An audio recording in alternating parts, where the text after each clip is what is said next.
पिछले सत्र में मोहित ने हमें पहले से लेकर 10 श्लोक तक की व्याख्या सहित हमें सारे श्लोकों का वाचन किया और अंत में ओंकार ने एक प्रश्न पूछ के हम सभी को दुविधा की स्थिति में डाल दिया।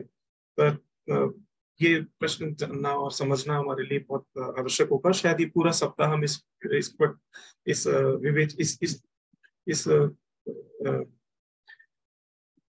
इस पर विवेचना करने को हम स्वतंत्र हैं। और इस सत्र में हम 11 से लेकर 20 श्लोकों तक का वाचन करेंगे और हम ये समझते हैं, हम ये जानते हैं कि भगवत गीता में 2 संवाद एक साथ चल रहे हैं। एक संवाद है श्री कृष्णार्जुन संवाद और दूसरा संवाद है संजय और धृतराष्ट्र संवाद। और हम पाएंगे कि पूरी भगवत गीता, जो कि भीष्म पर्व के अंदर 25 से लेकर 42वें अध्याय, महाभारत के भीष्म पर्व में 25 से लेकर 42वें अध्याय के अंदर प्रकट हुई, या कह सकते हैं कि भगवान की वाणी के रूप में हम सब जिसको जान रहे हैं, श्रीमद् भगवत गीता जिसका हम नाम लेते हैं, वहां पे दो तरह के संवाद हम पाएंगे। और उस पूरे 2 तरह के संवाद के में मात्र एक श्लोक है जो धृतराष्ट्र बोल रहे हैं। और ये पूरी जो घटनाक्रम है, जितनी मेरी समझ और जितना मैंने पढ़ा, ये वो स्थिति है जहाँ पे भीष्म शैया पे लेट चुके हैं और शायद ये 11वां दिन चल रहा है जब ये सारी चीजें धृतराष्ट्र को संजय बता रहे हैं। संजय के पास एक दिव्य दृष्टि है। दिव्य दृष्टि का मुझे भान नहीं कि धृतराष्ट्र को क्यों नहीं है और क्यों नहीं है, लेकिन जो स्थिति है धृतराष्ट्र की वो साफ परिलक्षित होती है। ये परिलक्षित करती है कि उनमें अध्यात्म की शक्ति का बल बिल्कुल नहीं, और वह पुत्र मोह के अंदर इतने डूबे हुए हैं और उनको ये बहुत चीज समझ में आ रही है। अगर हम पहले श्लोक पे बहुत ध्यान से सोचें तो पहला श्लोक बोल रहा है धर्म क्षेत्रे कुरुक्षेत्रे समवेता युत्सवा मामकाः पांडवश्चैव किम कुर्वत संजय। वहां पर ये बोला जा रहा है, जो कि बहुत सारी कमेंट्रीज में भी आप पाएंगे कि कुरुक्षेत्र को धर्म क्षेत्र के नाम से जाना गया है और इसके पीछे बहुत सारे कारण अलग अलग जगह पे आप पाएंगे। जैसे कि आप देखेंगे कि शतपथ ब्राह्मण यजुर्वेद के अंदर इसी कुरुक्षेत्र को बोला गया है कुरुक्षेत्रम देव यज्ञम। मतलब कुरुक्षेत्र को यह बोला गया है कि यहाँ पर स्वयं इंद्र, सोम, विष्णु और अलग अलग देवताओं की इसको तपस्थली माना गया है। और ऐसा माना गया है कि यहाँ से जो मृत्यु को प्राप्त करता है वह अंतिम मुक्ति धाम तक जाता है।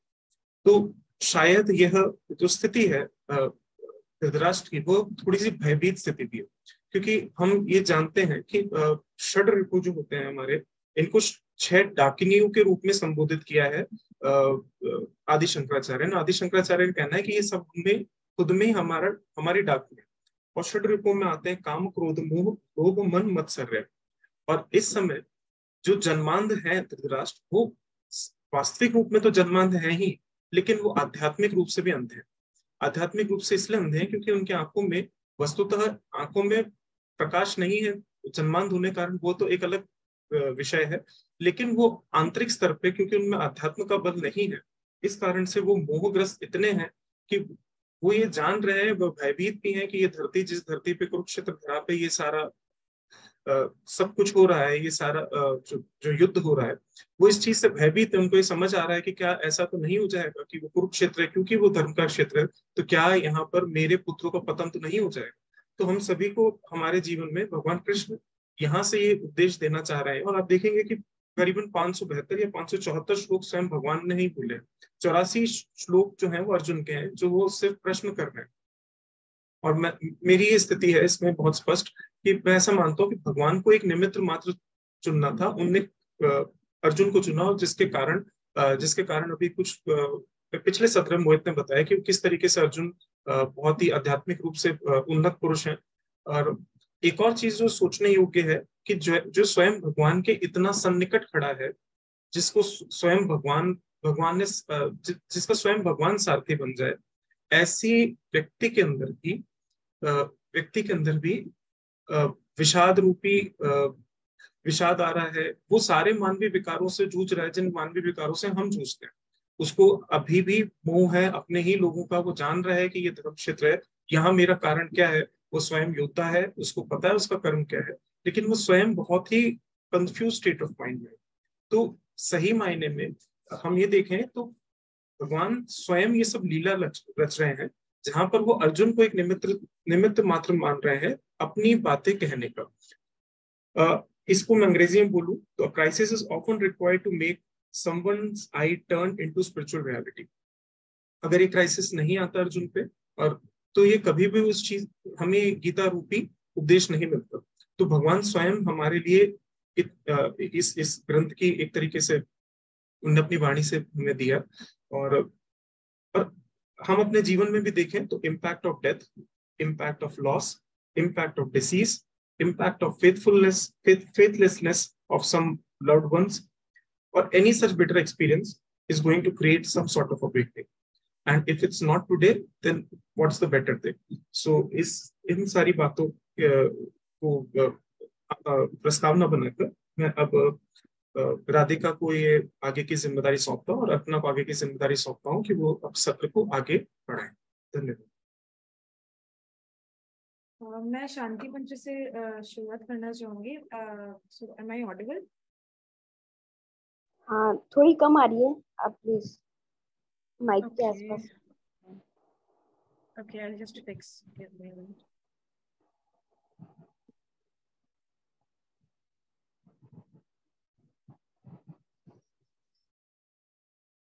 ओके, अभी ठीक है क्या आवाज?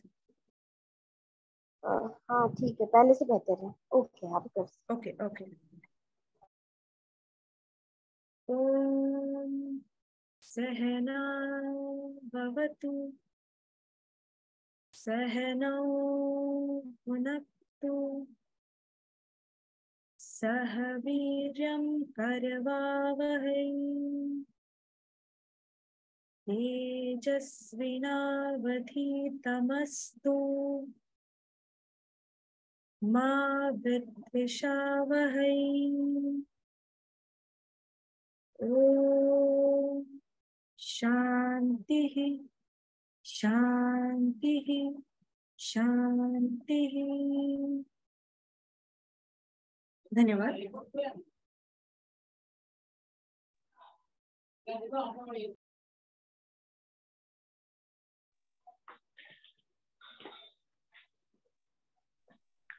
Thank you Radhika. मोहित, अब मैं आपको कंटिन्यू करने के लिए स्टेज देती हूँ।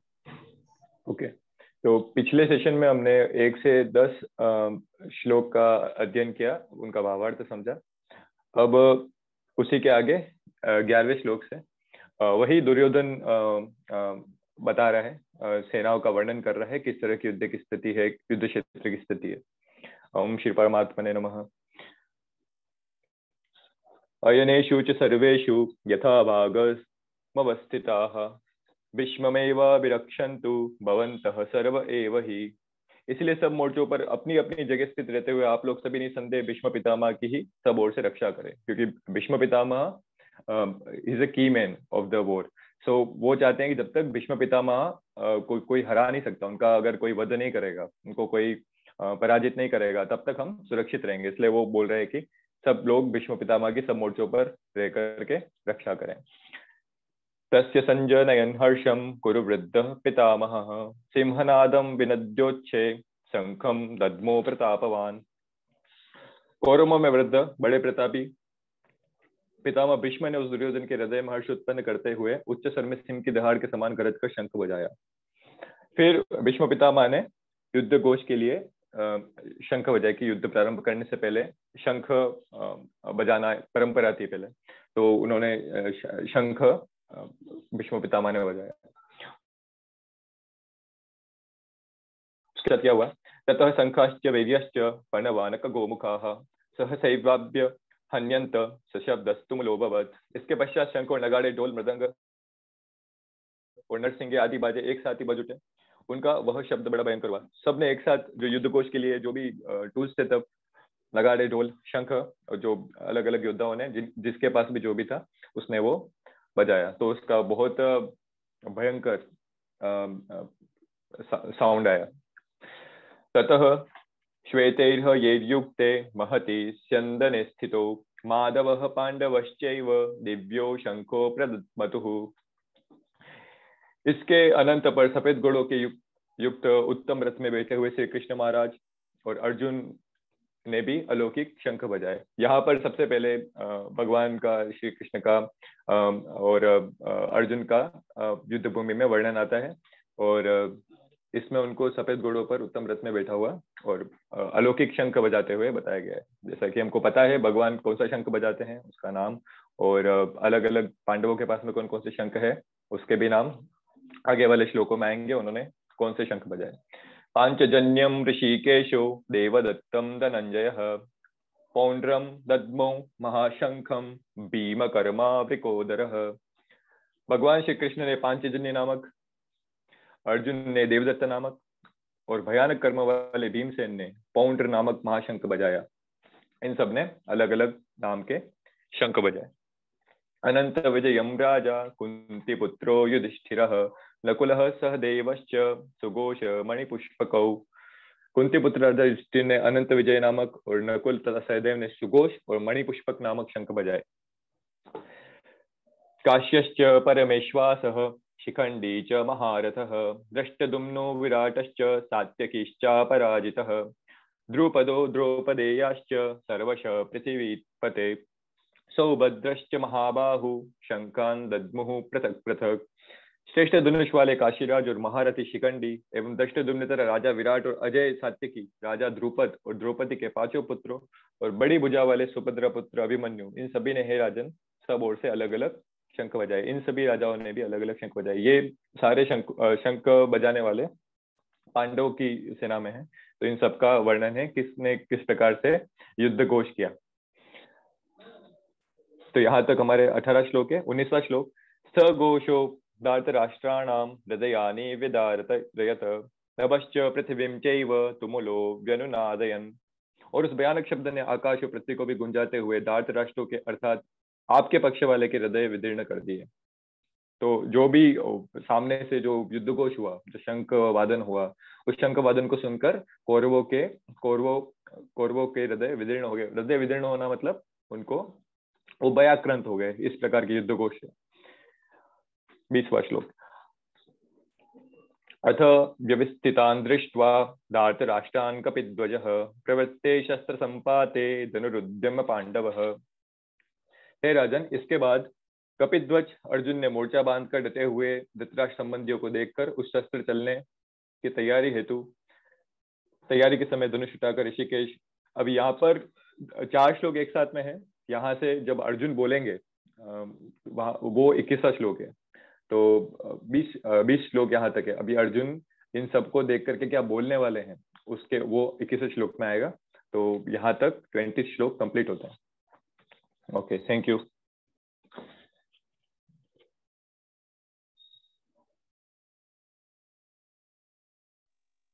Thank you Mohit. अब किसी को अपने इनसाइट्स देने हो तो प्लीज आप लोग कंटिन्यू कर सकते हैं।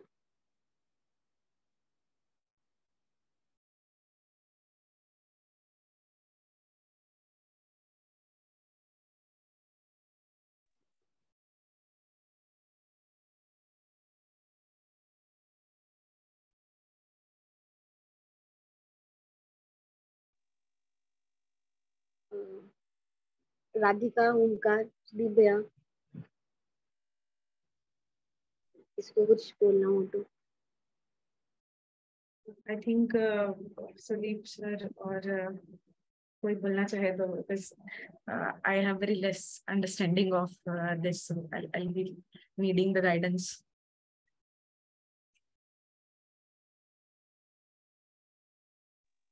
एक और बात यहाँ पर जो समझनी हमारे लिए महत्वपूर्ण है कि जो सनातन धर्म में जो बेसिक शास्त्र हैं, जो जिनको हम वेद और उपनिषद बोलते हैं, सनातन धर्म की व्याख्या उनके बिना संभव नहीं।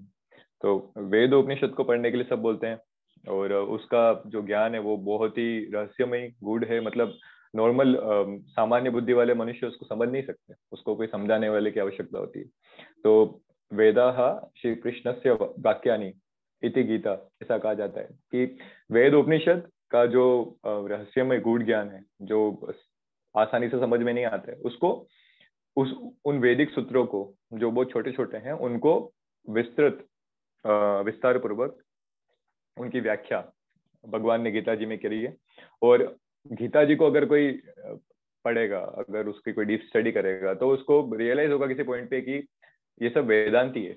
वेदांत के जो सूत्र हैं, जो वेदांत भी भगवान की व्याख्या कर रहा है, भगवान कौन है, किस प्रकार का उनका नेचर है और क्या क्या उनकी क्वालिटीज हैं, कैसे उनको प्राप्त किया जा सकता है। तो इस पूरे के अंदर भी भगवत गीता के अगर स्वाध्याय आप करोगे तो इस पूरे में हम ये डिस्कवर करेंगे कि किस प्रकार से भगवत गीता के हर श्लोक में भगवान ने वेदांत ही बताया है, और वेदांत कितने सरल शब्दों में बताया कि आम सामान्य मनुष्य की बुद्धि में भी वो बात बैठ जाए। भगवान ने अर्जुन की साइकोलॉजी के साथ में एक प्ले किया है। मतलब कंफ्यूज होता है जब इंसान, मतलब बहुत ही लो लेवल पे होता है कॉन्शियसनेस के, तब वो उसको कोई चीज समझ में नहीं आती है। तो उसको शुरू से कैसे स्टार्ट करके, स्टार्टिंग से, और कैसे वो आगे मतलब कर्मयोग और बहुत ज्यादा मतलब फिलोसॉफिकल बात है, मतलब जो समझ में नहीं आती, तो उस स्टेज पर ले गए शुरुआत से लेकर के। सो ये सिंप्लीफाइड नॉलेज है जो भगवान ने अर्जुन के माध्यम से हम सबको दिया है। और गीता जी चूंकि ये मनुष्यों के हमारे लिए है, तो ये स्वघोषित वैश्विक ग्रंथ है। इसका अगर कोई मनुष्य बोलता है कि किसी एक फिक्स सेट ऑफ लोगों से या फिक्स सेट ऑफ कल्चर से इसका संबंध है, तो वो बहुत गलत होगा, क्योंकि इसके अंदर जो भी बातें हैं वो बहुत सार्वभौमिक है, बहुत यूनिवर्सल है, सब पे अप्लाई होती है, सभी कालों में अप्लाई होती है। और इसके अंदर सारे जीवन के अलग अलग पक्ष है। इसमें राजनीति है, इसमें फिलोसॉफी है, इसमें आध्यात्मिकता है, जैसा हम सबको मालूम है। इसमें सब कुछ है। मतलब कोई भी जीवन का आयाम भगवान ने नहीं छुआ हो ऐसा नहीं है गीता जी में। तो ये कुछ चीजें मैं बताना चाहता था। ओके।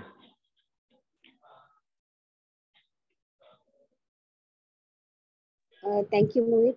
और साथ में मोहित, आपका बहुत बहुत धन्यवाद। इतने अच्छे से श्लोक का रेसिटेशन होता है। इतने डिफिकल्ट और इतने लंबे श्लोक है, शायद ही हम में से पाएगा। और जस्ट बिकॉज आप इतना अच्छे से इनको डिसाइड कर पाते, तो हमारे लिए समझना और ज्यादा आसान है। और साथ ही साथ बहुत ही प्रेरणा भी मिलती है आपसे सीखने की, कि मतलब हम सब में होते हुए भी आप इतना अच्छे से बोल पा रहे हैं और सब कर पा रहे हैं। और आशा है कि आपसे भी हम सीख पाए। गीता का ज्ञान तो हम लेंगे ही, पर आपसे भी हम सीखते जाएं, तो ये भी एक बहुत बड़ी प्रेरणा होगी हम सभी के लिए। तो इसके अलावा राधिका या भैया, अगर आपको कुछ बोलना हो तो अपन कंटिन्यू करते हैं।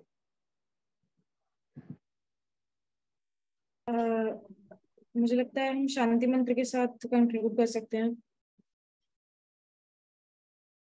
So if anyone has anything to say, so please go ahead. Okay Yeah, okay.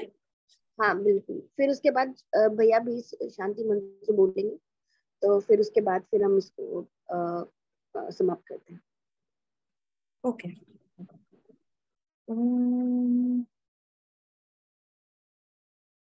Om Purnamadaha Purnamidam Purnat Purnamudachyate Purnasya Purnamadaya Purnamevavashishyate. Om Shantihi Shantihi Shantihi. धन्यवाद। ओके, सो ये जो आपने जो ये शांति मंत्र पढ़ा है, इसका इसके बारे में थोड़ा मीनिंग के बारे में भी हम देख लेते हैं। तो इसका बेसिकली अर्थ ये है कि ओम पूर्णमद पूर्णमिदम, that is complete, this is complete. मतलब खुद के बारे में बात हो रही है और उस परम तत्व के बारे में बात हो रही है, वो भी कंप्लीट है, उनका अंश में भी कंप्लीट हो। पूर्णस्य पूर्णमादाय पूर्णमेवावशिष्यते, ये लास्ट में आता है। मतलब पूर्ण से आप पूर्ण निकाल लोगे, when you take complete out of complete, what remains is also complete. Okay, last वाले का मतलब है वो बीच में आता है ओम पूर्णमद पूर्णमिदम पूर्णात पूर्णमुदच्यते, मतलब पूर्ण से ही पूर्ण पृथक होता है। मतलब उस पूर्ण के ही हम अंश है। पूर्ण से आप पूर्ण निकाल लोगे तो पूर्ण ही बचेगा, और पूर्ण का अंश भी पूर्ण ही होता है। तो इसका मतलब है कि